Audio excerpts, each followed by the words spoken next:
اليوم غادي نتكلموا على أول جزئية من هذه الجزئيات ديال المعاشرة بالمعروف، هو تعليم المرأة أمر دينها ووقايتها من النار والعذاب. الراجل صادق مع الزوجة ديالو، كيبغيها حقا، اللي عزيز عليه مرته بالمعقول، كيدير جهدو باش يعلمها الامور ديال الدين. الا كان عارف، الا ما كانش عارف كيجيب ليها، كيديها، كيشري ليها الكتوبه، كيديها للجمعيات، كيقريها، كيعلمها، كيوريها القنوات، كيوريها المواقع، وتيراقب الامور. المهم عنده حرص باش مرته تكون امراه صالحه، ماشي فقط هي واحد الجسد يستمتع به ثم يرميه حتى يحتاج يعاود يقلب عليه. لا، العلاقه الزوجيه ما محصوراش في هذا الشيء.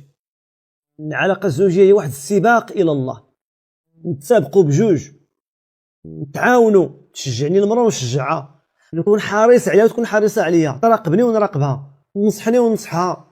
يقول الله تبارك وتعالى: يا ايها الذين امنوا قوا انفسكم واهليكم نارا ووقودها الناس والحجاره عليها ملائكه غلاظ شداد لا يعصون الله ما امرهم ويفعلون ما يؤمرون.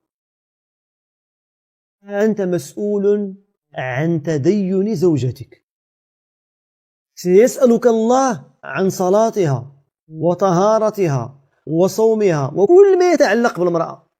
فاش كانت عند باها هو اللي مسؤول عليها، فاش جات عندك للدار كتولي انت هو اللي مسؤول. ينبغي أن تؤدبها وأن تعلمها وأن ترشدها وأن تحرص على عقيدتها وعرضها وشرفها. قال سيدنا علي بن أبي طالب في قول الله عز وجل: قوا أنفسكم وأهليكم نارا، قال: علموهم وأدبوهم. أنت مأمور بتعليم زوجتك.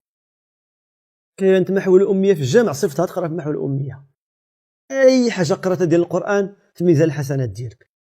كانت شي جمعية كتعلم شي حاجة اللي غتنفع صفتها للجمعية، ما تبقاش سد عليها في الدار، ما تبقاش سد عليها في الدار. راه إغلاق الأبواب ماشي هو الحل، خصك تغلق الأبواب ديال الشيطان ماشي ديال الدار.